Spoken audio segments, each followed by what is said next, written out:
I'm delighted to be here today with Justin Johnson from Outso. Outso is a game development company, but so much more. Justin is the CTO of the company, and I remember gladly being a CTO way back in the late 90s.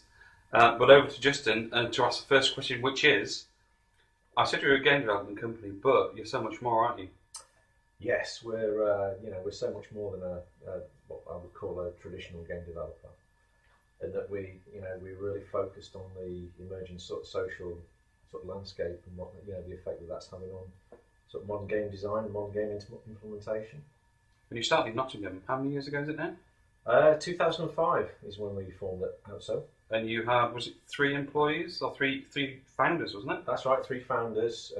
Quickly became 5 after a little time in a small pokey office. Yeah. We spent a little bit of time on a dining room table. Yes. Yep. The kitchen and dining room table company. You have to go through that phase when you bootstrap. Go through it. Yeah. But now you are 70 plus, isn't it? In the UK? We're rapidly approaching 70 now. Yes. So.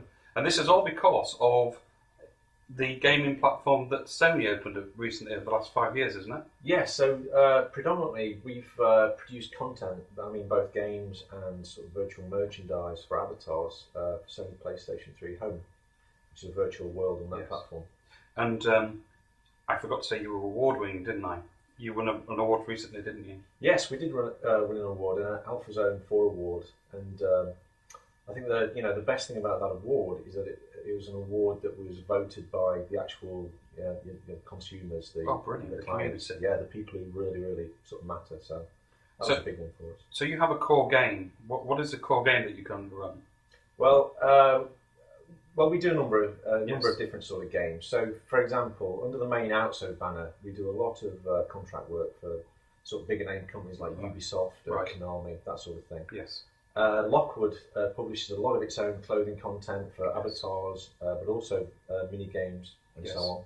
But the biggest thing that we've done that's our own IP is it's not even a game. It's a virtual sort of a mini virtual world called Sodium. Right. And that encapsulates a lot of mini games, a big theme. It's kind of originally based on the sort of Burning Man event, but that kind of style. Yes. It's kind of a sci-fi sort of thing as well. So what do you think happened to things like Second Life then? Because you say that sort of virtual world. Mm-hmm. Do you think, did Second Life permutate onto those sort of platforms? Because you don't hear much about that anymore, do you? No, but it's still going. Is it? It's still going strong, and it's still there. It's just not the darling of the media anymore. I think they're trying to sort of reinvent it a little bit at the moment. So we might hear about it again in future. And an interesting thing you told me about was the way that you've developed software based on your own need. And one interesting piece of software I know about is Playmetrics. Yes. And in short, what I believe that is a way of other games companies measuring the key success factors of their games and allowing them to re-engineer and tweak them to get the best out of them. Is that right? That's right. So Playmetrics came directly out of a need of our own. So as we were producing these games on these sort of social platforms, and the games have faster update and iteration cycles on them delivering content to users, it's essentially gaming as a service. And the thing is, when you're running any kind of service, to do it properly, you need to measure how well that service is performing, which necessitated us developing the right sort of software and service systems to be able to capture all of that information and to produce charts and graph data, that sort of thing, so that we could make decisions based on that data, informed decisions and insights, so that we could develop content that the user actually want.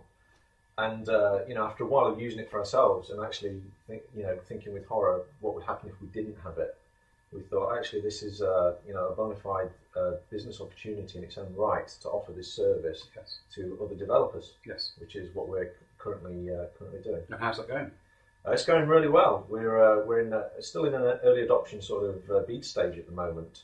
We've just hit a really important milestone in opening that to the market. Right. So we've got a big waiting queue of quite a few big names waiting to come in and use that. We think we've made a lot of innovative steps in how fast we can offer metrics back to customers directly from their game. The integration is a breeze. Yeah. So it's the biggest challenges ahead really are getting developers into the metric development mindset. Gotcha. As it were. And I suppose that's going to be led by the marketeers in the business, isn't it? I suppose, or is it really down at the game level? Well, yeah, it's an interesting point, because when you start running games as a service, what is actually coming forward there is that the marketing, rather than being this sort of separate entity that operates kind of after a game's developed, then marketing kicks in and so on, the marketing actually has to be meshed in with the game, into the game fibre itself.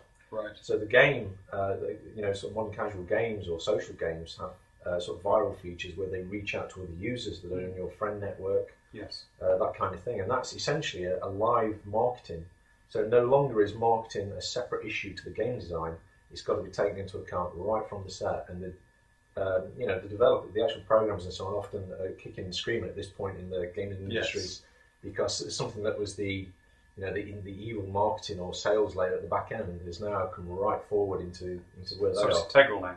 Yes, it's absolutely integral. Now you mentioned the social side of software, and obviously the home platform is very social. Mm-hmm. Now I know you're doing some work with avatars in Facebook. Mm-hmm. So what are you doing within Facebook, and where's that going? So Facebook's a good sort of landing point for us in the sort of new avatar sort of things that we're doing there. So that was really born out of the home that the work that we've done on home. Yes. With the avatars. We actually made such a good sort of success story out of that, in terms of how we monitor what we can deliver to users, what their fashion tastes are. In fact, on PlayStation 3 Home, we've actually developed a number of virtual brands for furniture and for clothing items that are actually going down a storm. So that's virtual goods then? All virtual goods. Right, I can see where that's going then. Yeah. So our view on there is, we sort of did so well on PlayStation 3 Home with that. Yeah. We can potentially open up to a really, really broad market, which is the casual gaming sector on Facebook. Totally. And ultimately from there, take it out to other social networks, High Five, there's a whole number of others, MySpace and so on. And also to go onto, the portal sites, all of that sort of thing. There's a big, sort of market out there. No, I was reading recently, and I think it was Wired magazine, how things like Farmville and other games are really pushing the envelope in Facebook, and certain games companies are fearful of the way that the game dynamic's changing, that it's changing the game industry, where people are collecting and rather than playing games, they're hoarding stuff. Mm-hmm. What do you think to that? There have been certainly claims coming from all sorts of different places that the casual games kind of diluting the sort of gaming experience. Yes. But the thing is, when you play a Facebook game, it's kind of it's pastime. Yes. Yeah? Yeah. And you look at most of those games, they deal in a currency of time rather than deep Gotcha. sort of home skills. Yes. And often what you pay for in those games, if you do, the sort of 1 or 2% that do part with any money, is to expedite their progress through the game. Gotcha. Which is what happens in Farmville and so on. Gotcha. Instead of waiting, till tomorrow for your crops to grow, you can buy some crop grow stuff that will make them grow faster, and you can progress through the game. That's the way that they work. And a lot of the mainstream games industry people are saying, actually, that's it's a bit of a cheat. They feel a bit robbed in terms of, that they want to develop games that require skill and perseverance to sort of get through. But really, my view on that is that they should be looking at those games as opening up the market to a lot of people that previously wouldn't have played games. Yes.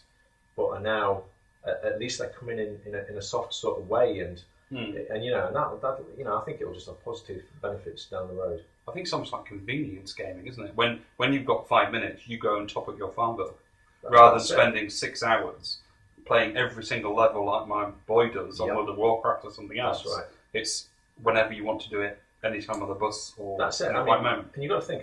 One of the main demographics of Facebook games is 40-odd-year-old female. That's the demographic.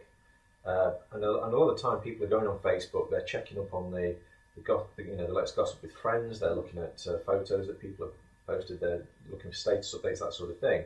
And when that slows down, they're still on there. So they'll go and play a game for 20 minutes or whatever, and then they'll get a status up. So the game's very sort of easy sort of pickings, really. In terms of the time that you've got to spend and the commitment. And on that note, that's a great place to end. Thank you for coming in today. It's a real pleasure. Good to meet you. Yeah, cheers. Cheers. Thank you.